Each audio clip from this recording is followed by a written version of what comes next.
name's Sabrina Butler. I served 6.5 years on Mississippi's death row for a crime I did not commit. In 1989, I was convicted of killing my son. When I made it to death row, I was 19 years old.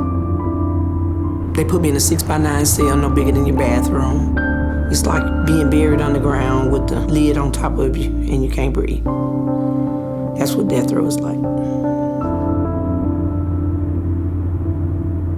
When I first got to death row, I had lost hope. I was angry with God. I gave up for like 3 years.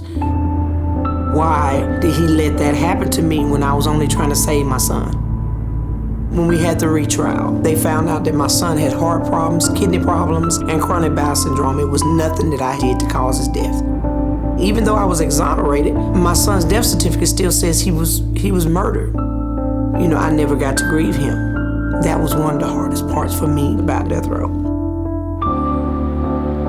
When I was exonerated, that made me the first woman in the United States to be exonerated from death row. Unless you go through it yourself, you just don't know what it does to a human being to take their freedoms away and accuse them of something that they didn't do. It's torture. That's pretty much what it is. You got innocent people throwed us on death row and said, okay, we're gonna kill you. And then you find out, oh, my bad, we made a mistake.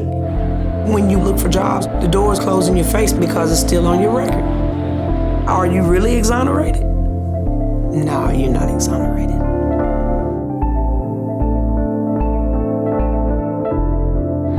How can you heal? You can't. And I think I struggle with that. I mean, I don't think that's gonna go away.